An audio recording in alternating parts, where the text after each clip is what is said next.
吹得多好。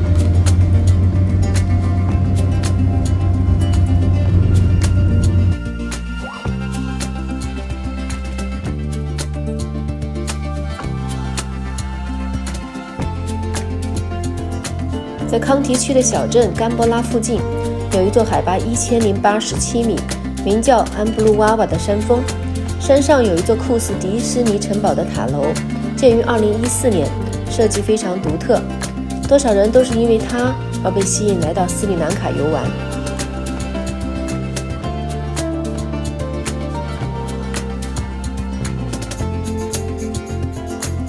这个拥有锥形塔身的塔楼，螺旋状的楼梯从底部一点一点的向上缩小，沿路的通道也在一点一点的缩小，走上去惊险异常却又奇妙无比。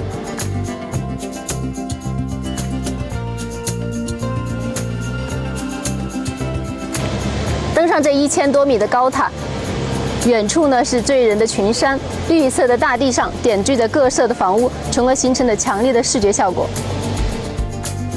Ambulu 和娃娃这两个词在僧伽罗语中分别表示芒果和山峰，是Ambuluwawa这个名字的由来。据说这个名字是因为这座山与芒果的形状相似。从山顶俯瞰过去，大片盎然绿意映入眼帘。远处的甘波拉小镇、交错的街道以及大片稻田一览无余。这里与斯里兰卡另一个著名景点狮子岩相比，你觉得哪一处峰顶的景色更震撼呢？Ambuluwawa峰与康提距离不远，从康提驾车过来只要1小时左右。由于阶梯很窄，上下高塔一定要穿防滑的鞋子，而且要有秩序的慢慢走哦。出来游玩，安全还是最重要的。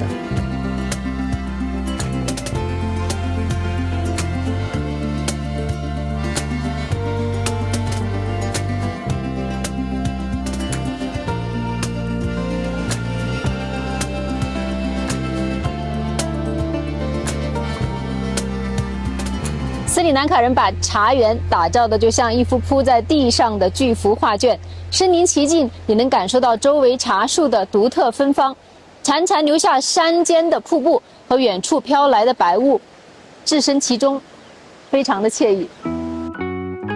努瓦利埃利耶是西南红茶的故乡，茶叶是斯里兰卡的重要产业，占整个国家1/4的出口收入。中部高地明媚的阳光、湿润的海风、倾斜的山坡，都为茶叶种植提供了得天独厚的有利条件。这里出产的茶叶大多属于高地茶，茶色清淡，茶味清香。在这里依山而居，以茶园而生，劳作之余，汲水品茗，听虫鸣鸟叫，该是多悠哉悠哉的生活啊！ I'm Matis. I'm going to explain you the tea process. So normally in Sri Lanka, we have got 3 kinds of tea. It means we have white tea, green tea, and black tea. But in this factory, mostly we are producing black tea and white tea. Factory was built since 1840. Near to 200 years oldest building and the machineries still working. Some of the machineries from England, some of the machineries from German. We have around the building 1,200 acres of tea garden. There are 1,000 people are working every day. White tea, green tea, black tea, everything belongs to one family. The family is Camellia sinensis. It's original from China. Chinese people, they are the one discover the tea plant. But the Scottish man, his name is James Taylor. He's the one since 1860 brought it to China to India, India to Sri Lanka. So the tea plant name is we call Camellia sinensis. Especially in Sri Lanka, there is no season. When you are picking today, after 7 days, again it grows. Okay. Tea grows every 7 days. Every 7 days. Every 7 days we can pick the leaves. I think the Sri Lanka only we can do like that because we have a good weather, good soil. So tea grows very fastly. Yes. And also one tea plant lifeline from the Sri Lanka near to 60 to 65 years. But you know, every 5 years, they are pruning the bushes. You have seen the tea garden, everything same level. Because the tea bushes are maintaining for the lady hip size. She's the one picking. If you don't cut, it grows up to 10 meters. It's a tea tree. The lady, we don't have that high lady. So very difficult to pick the leaves. Yes. That's why every 5 years we are pruning, maintaining the same level. So black tea, the first process, the lady picks. One lady picks in a day 20 kilos. Then it is the process we call dry. Dry by fan. Ventilation. 14 hours we dry. Then it goes to the next process to crushing. Okay, so the corner we have got 3 rolling machine. It's the machine we are calling rolling to crush the leaves 20 minutes, 300 kilos. Then it is passing to those machines to filter, shaking. Get the big size, small size, medium size, powder like that. Black tea. But this is not tea, right? This is tea. That is tea. This is one of the size.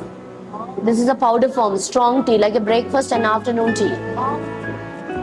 So black tea, there are different sizes as a different taste. Smaller the particles are, stronger the tea. Bigger the particles are, lighter the tea.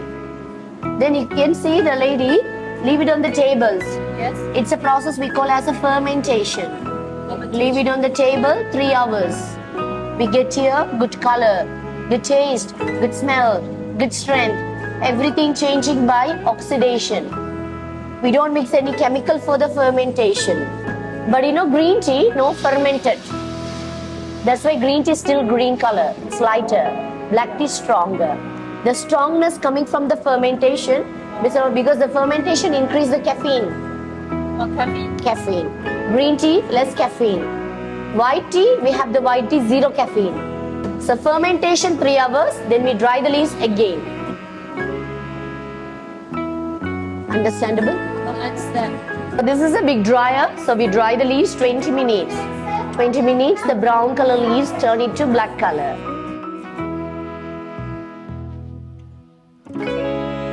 We are using no gas, no electricity, we use a firewood. Because natural firewood makes the leaves good aroma, good flavor, good color. You know the rubber tree. So we use from the rubber wood because it burns longer, less expensive. Then the dry leaves goes to the final process to separate from the stems and the leaves. Finally is cleaning and packing. Different varieties of tea you can get it. So we have a golden tea, silver tea, white needle. This is our premium tea, it's from the buds. And this is another specialty. It is mixed with a tea flower. Camellia flower. It's a Camellia sinensis. It grows the flower Camellia flower. It's everything mixed. White tea, flower, black tea, the blended one. This is our green tea, no fermented, but green tea a little stronger than white tea. These are the normal black tea. So black tea we call as a OP, orange pekoe. Orange, it makes the color. Pekoe is the name of Chinese because they discovered the plant from the China. So orange pekoe, it's very big leaves, it's a lightest tea. BOP, broken orange pekoe, it's an English breakfast tea. You drink with milk or without milk, both can have it. BOP fannings, more fine, more strong, better for the milk and sugar. This is we call as a Chinese oolong tea. You know, this is less fermented. Oolong tea, short fermentation. It is basically black tea. When you drink it, makes the green tea flavor. White tea only always comes natural taste. Okay? Understand, madam? Yes. Okay, then that's it about the factory tour. Thank you. You're welcome. 在茶园附近还有一座仍在营业的粉红邮局，屋顶上有一座钟楼，满满的英伦风情。邮局前的草地上，一只复古的红色邮筒被放置于此，为邮局增添了几分怀旧感。四周的酒店及银行等建筑带有浓郁的英式风格，使人不禁有种身处欧洲乡村的错觉。努瓦利埃利耶在僧伽罗语中意为城市之光。傍晚天空中的这道彩虹，让我看到了属于这里的城市之光。